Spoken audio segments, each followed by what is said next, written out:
Shalom muri Kristo Yesu. Karibu tugane ijambo ry'Imana ku isengesho ribohora kandi tubashe no gusenga. Wowe wakoze subscribe uri w'agaciro, Uwiteka aguhe umugisha.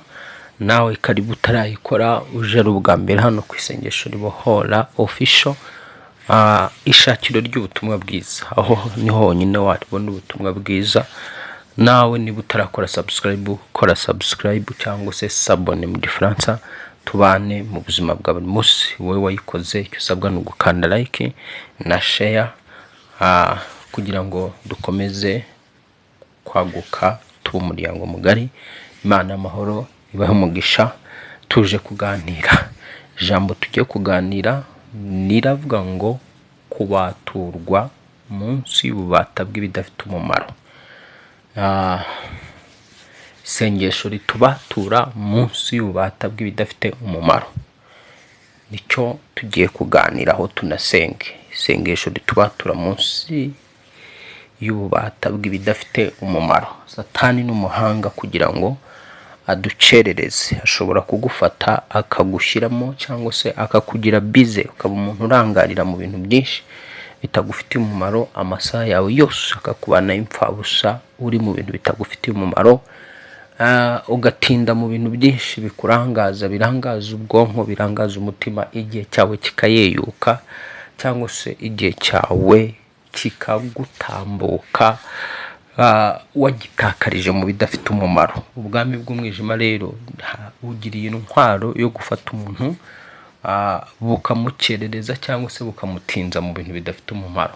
Turaza gusenga rero kugira ngo Imana Data twese igukure munsi y'ububata bw'ibintu bidafite umumaro, bya bindi utindamo nawe watekereza ugasanga nta kintu wabikuyemo, nta kintu wabivanyemo, watakaje igihe cyawe gusa. Reka rero tubanze dusenge, duhamagara Umwuka Wera kugira ngo abane natwe muri iri jambo ndetse aze kutuyobora no mu buryo bwo gusenga. Mana nkuru, Mana isumba byose, Mana ibana natwe hano ku isengesho ribohora official. Manura umwuka wawe wambara akanwa kanjye, manura umwuka wawe wambara ijwi ryanjye, manura umwuka wera Uwiteka yambara umutima wanjye, manura umwuka wera yambara imyumvire, imitekerereze n'amarangamutima. Uwiteka nsukira ku mwuka wawe wera, maze amagambo yose mwami ndibuvuga ntihagire ijambo na rimwe ritazanwa n'umwuka wera.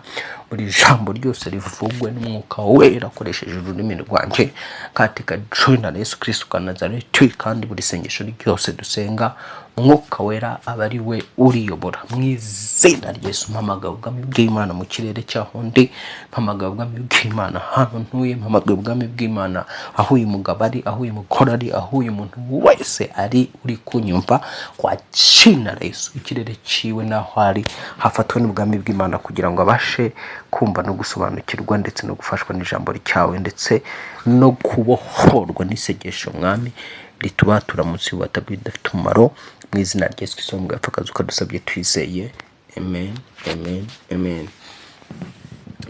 Reka rero dusome ijambo ry'Imana, ubundi tuvuze yuko tugiye kuganira ndetse no gusenga isengesho ryo munsi y'ububata bw'ibidafite umumaro. Reka rero dusome rino jambo,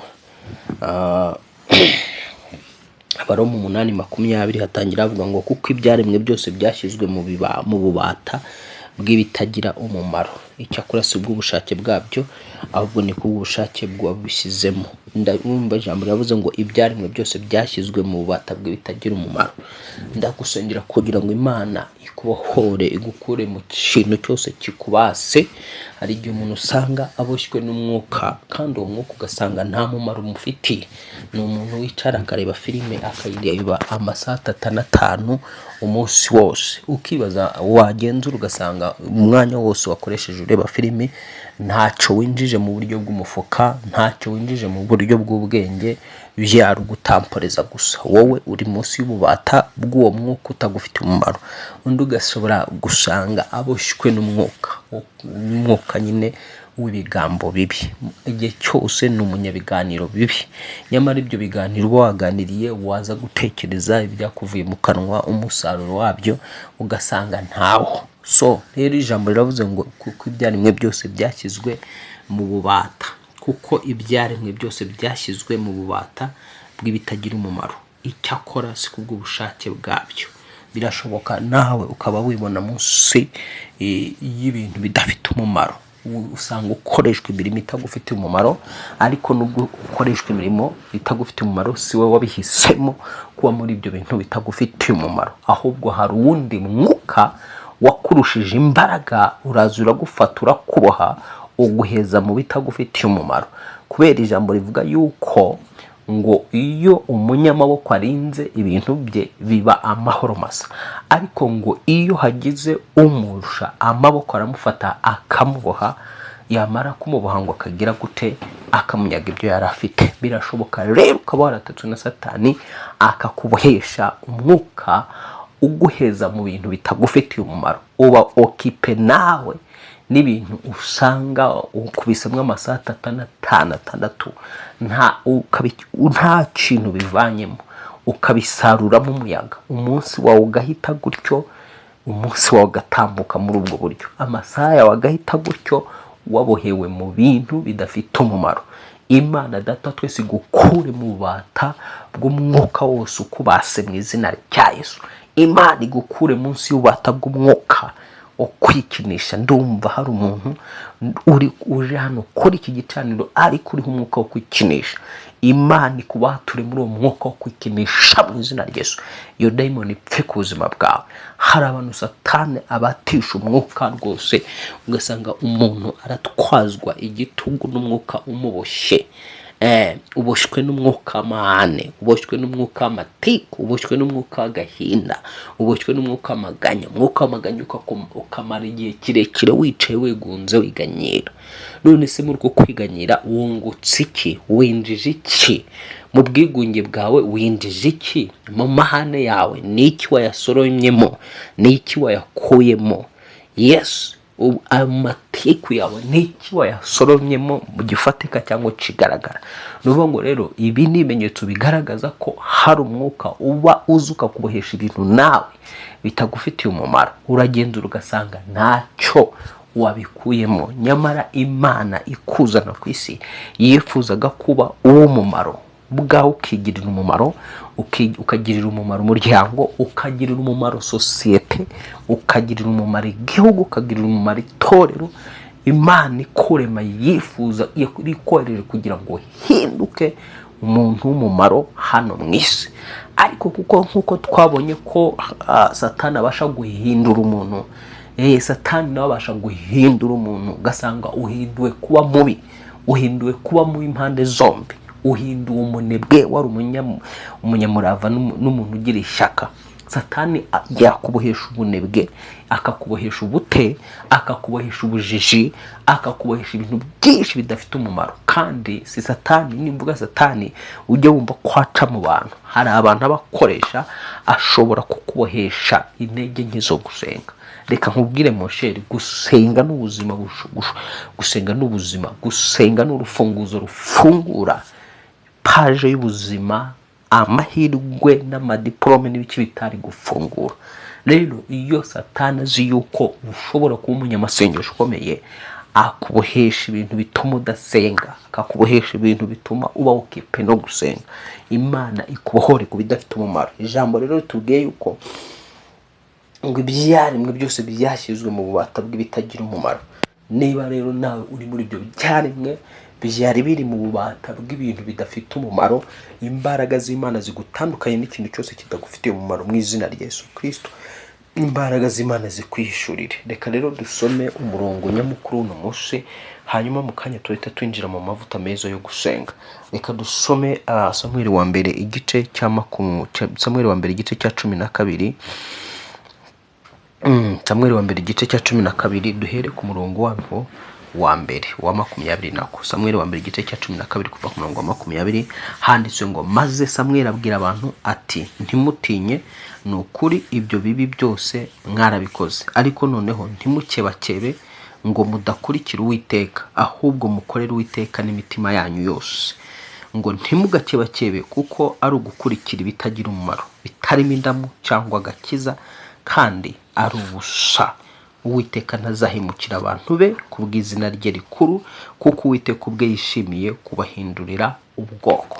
urumva iri jambo kuntu riryoshye ritangiye rivuga ngo maze Samweli abwira abantu ati ntimutinye nukuri ibyo bibi byose mwarabikoze ariko noneho ntimukebakebe ngo mudakurikira Uwiteka ahubwo mukorere Uwiteka n'imitima yanyu yose. Nshuti mukundwa muri Kristo Yesu, hano Imana iravugana nawe. Yego hari bibi wigeze gukora bitandukanye, ndetse ushobora no kuba waje hano ukigendera mu ngeso mbi, ukigira ibiganiro bibi, ugisinda, ugisambana, ukikora ibintu byinshi byangwa n'amaso Uwiteka.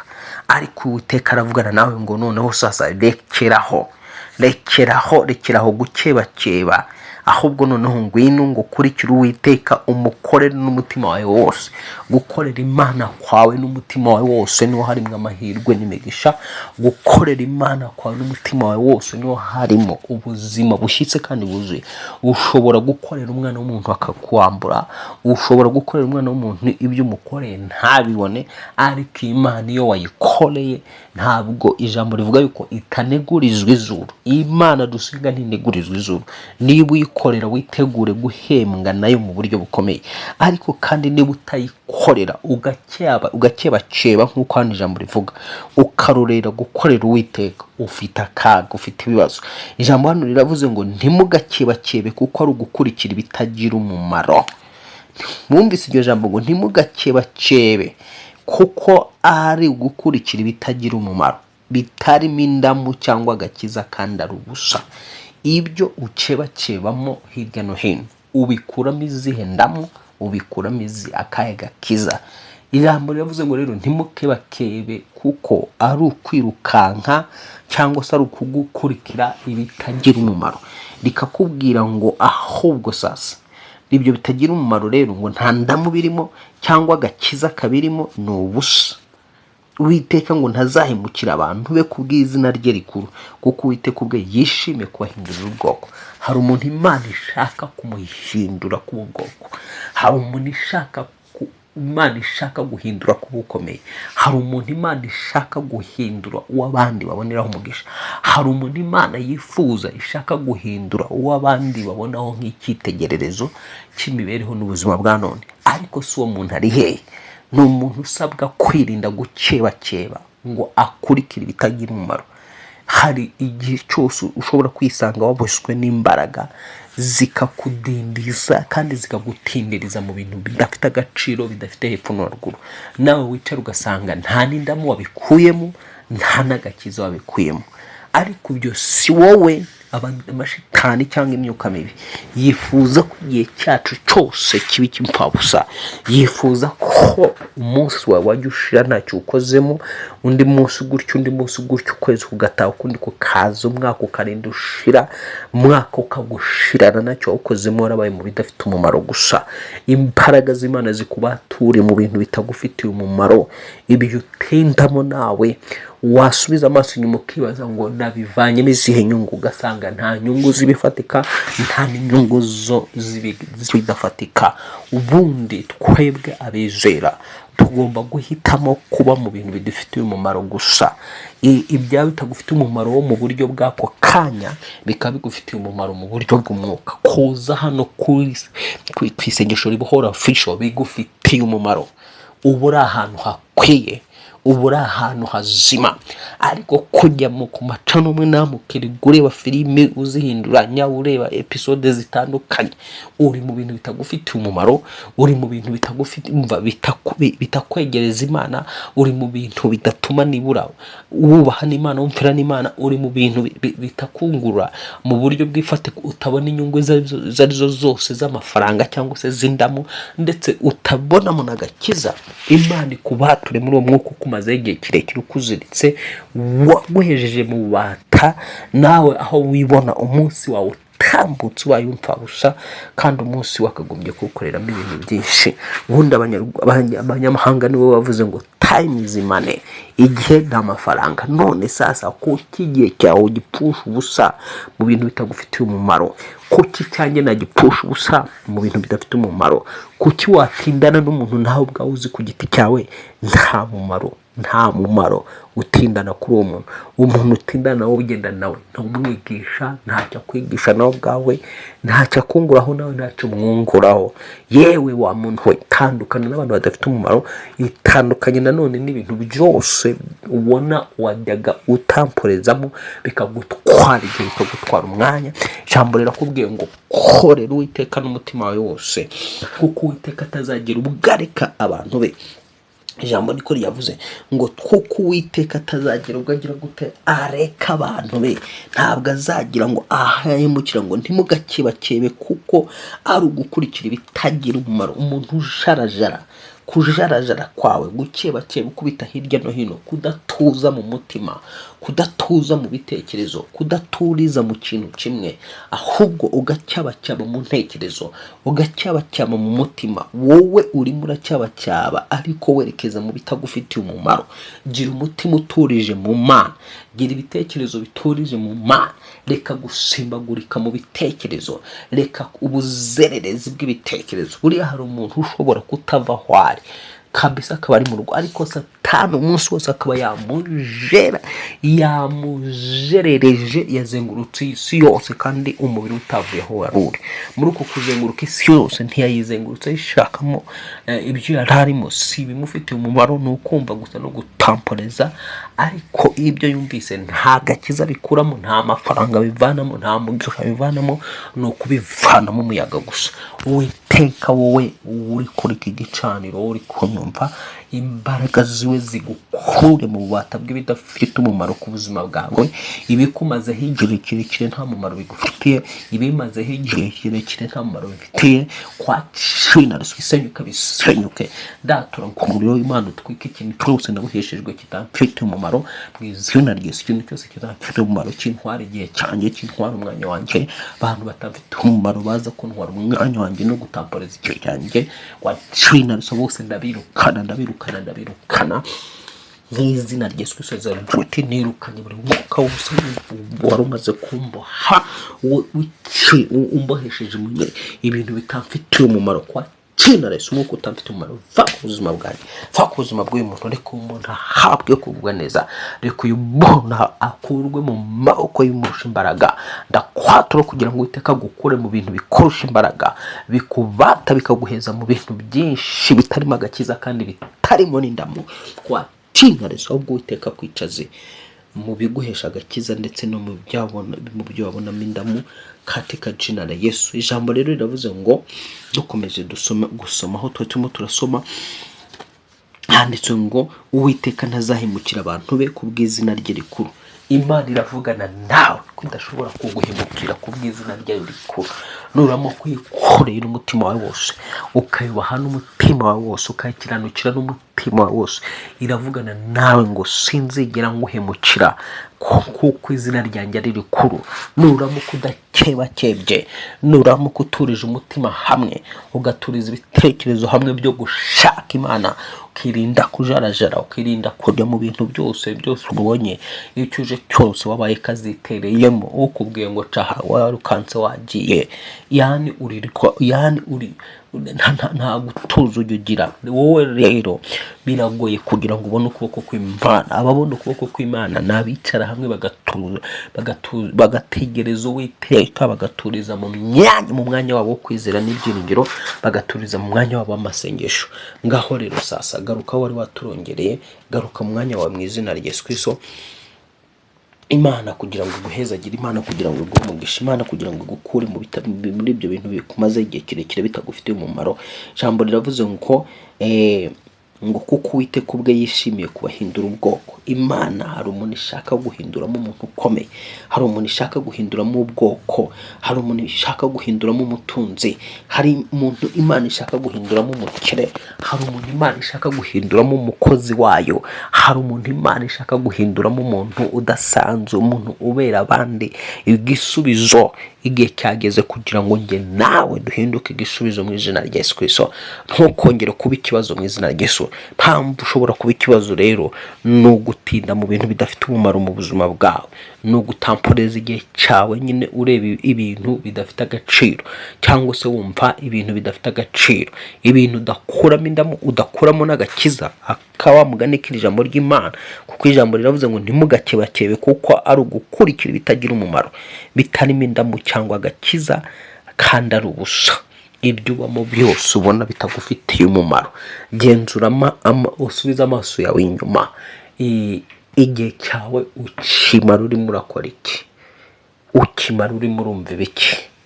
Igihe cyawe ugikoresha urimo uratekereza ibiki? Ibyo wumva n'ibyo ureba, ese bigufitiye umumaro? Ese ibyo wumva n'ibyo ureba hari aho bikuvana, hari aho bikujyana? Ese ibyo wumva n'ibyo ureba hari icyo bikunguraho? Ndagusengera rero nubona ko ibyo utindamo ntacyo bikunguraho, menya ngo washyizwe mu buretwa, ushyirwa mu bubata bw'ibitagira umumaro. Ninde wagushyize rero muri icyo gihe cy'ibintu bidagufite umumaro? Ni Satani n'abambari be bamuteje ibihubiko. Birozi bw'ibihubiko bituma noneho usasa utagira icyo utekereza, bituma ikintu cyose gifite agaciro utashaka kucyumvaho, utashaka kugitekerezaho. Imbaraga z'Imana zivana ibitekerezo byawe mu bubata mu izina rya Yesu Kristo. Umwuka wa Kristo ugukure mu bubata bw'ibidafite umumaro. Reka dukomeze dusome ijambo ry'Imana, hanyuma turaje dufata umwanya mwiza wo gusenga.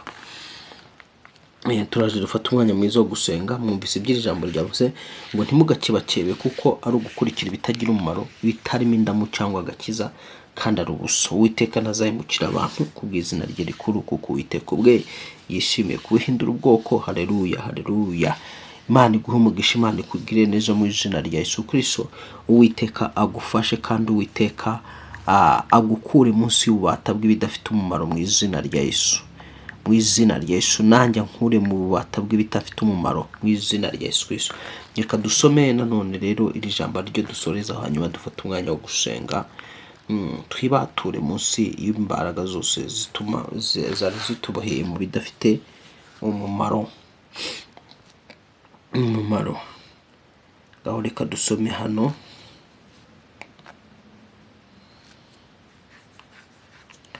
Dusome hano muri iri jambo.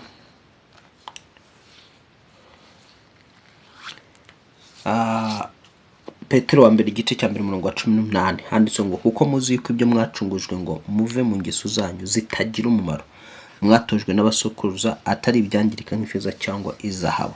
Hano urumva rero hano ko ijambo rivuze ngo kuko ijambo rivuze ngo uko muzi yuko mwacungujwe kugira ngo muve mu ngeso zitagira umumaro.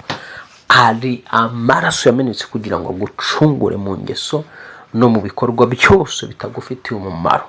Maraso ya Yesu Kristo yamenetse avuga ibyiza. Icyabereho ngo ni ukudukura, ukuducungura mu ngeso mbi zidafite umumaro, izo twatojwe n'imiryango, izo twatojwe n'isi. Maraso ya Yesu Kristo yameneye kugira ngo agucungure, agukure muri izo ngeso. Zamurira umwami Yesu cyubahiro, mubwire ngo warakoze ko wamennye amaraso yawe kugira ngo unkure mu bitamfitiye umumaro katika jina la Yesu.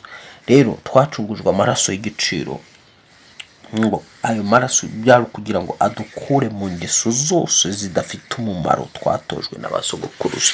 Ingeso zose zidafite umumaro izo watojwe n'amasogokuru bawe, Uwiteka agutandukanye nazo mu izina rya Yesu. Izo wanduye ukazandurira mu bantu mugendana nabo, ukazandurira mu bantu mukorana, izo ngeso wanduye zidafite umumaro mu izina rya Yesu. Ibyo biganiro ubamo bidafite umumaro bigutwara igihe, imbaraga z'Imana zigutandukanye n'ibyo bihe, n'ibyo bigambo bigutwara igihe. Icyo gihe cyawe wakagombye kugikoresha uri gusenga, wakagombye kugikoresha wegereye Imana, wakagombye kugikoresha urimo uratabaza Uwiteka kugira ngo agire icyo akora mu buzima bwawe. Ariko hari ububata bukuzaho bukatuma wumva umupira amasaha 24 cyangwa ureba filime amasaha 24, bikarangira ubuze umwanya wo kwegera Imana yawe kugira ngo urengere ubuzima bwawe, bikarangira ubuzima umwanya wo kugira ngo utabaza Uwiteka agire icyo akora ku buzima bwawe. Ngaho reka dusome rino jambo ubundi twifatire umwanya wo gusenga, nta bindi. Ndizera ko hari ikintu umwuka wera arimo aravugana nawe. hari ikintu Umwuka Wera arimo aravugana nawe mu ijambo tubona hano.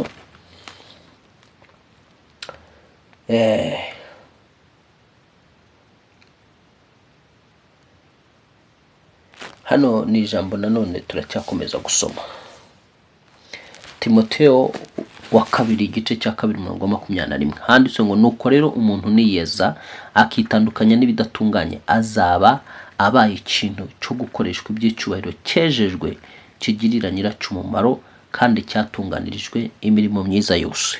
Urumva ijambo riravuze ngo wowe ni wiyeza ukitandukanya n'ibidatunganye uzaba ubaye ikintu gikoreshwa iby'icyubahiro cyejejwe kandi kigirira umumaro nyiracu. Imana irashaka kugira ngo utangire guhinduka umumaro, uhinduke umumaro.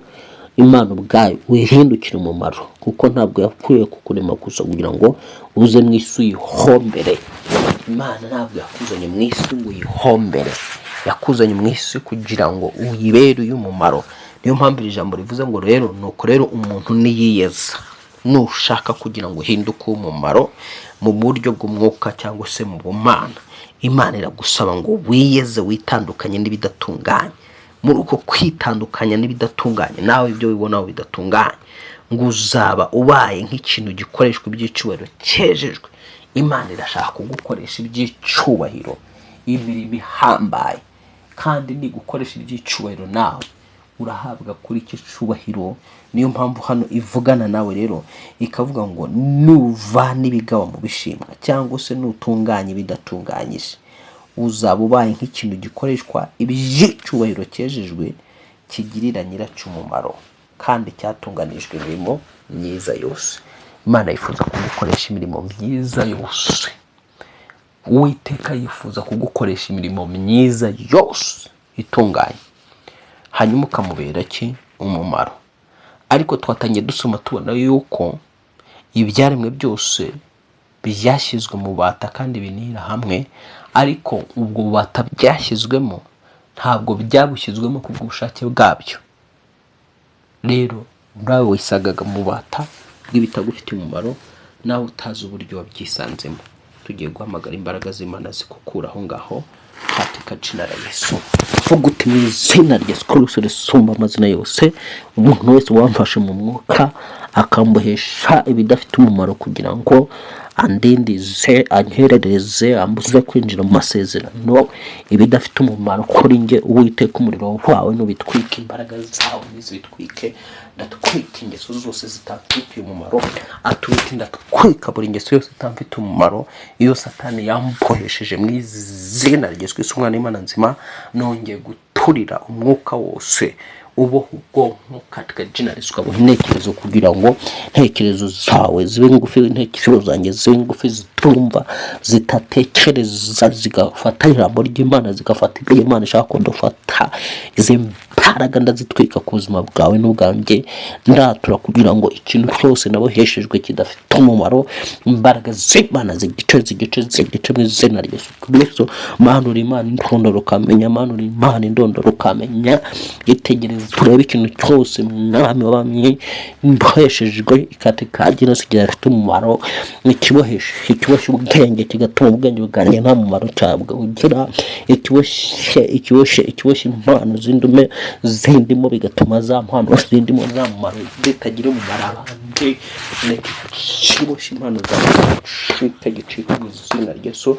Ikiboshye impano zanjye gicike, ikiboshye impano zawe gicike katika jina la Yesu. Uwiteka ndakwambaza kugira ngo uzutweze, ngwino weze uyu mugabo, ngwino weze uyu mugore, ngwino weze uyu musore, ngwino weze uyu mukobwa, kugira ngo ahinduke igikoresho kigirira nyir'ubwite umumaro. Waremye n'umugabo, waremye n'umukobwa, waremye n'umusore, kugira ngo uremye n'umukecuru, uremye n'umuntu mwami mu rwego rwe kugira ngo ahinduke umumaro mu gihe nk'iki.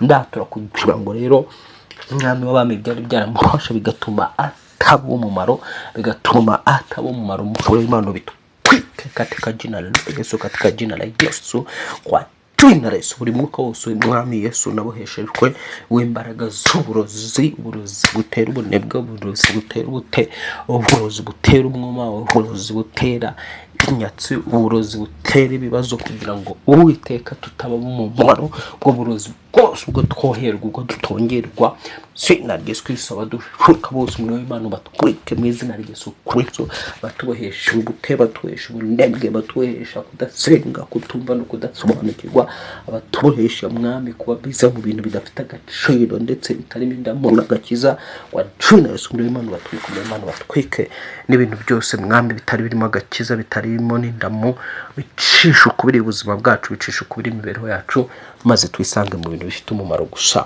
Vuga uti mwami Yesu mpa kwibona mu bintu bifite umumaro mu izina rya Yesu Kristo. Ibyo uzi byose bitamfitiye umumaro Uwiteka, bicishe kuri ubugingo bwanjye, bicishe kuri ubugingo bwanjye, bicishe kuri ubugingo bwanjye.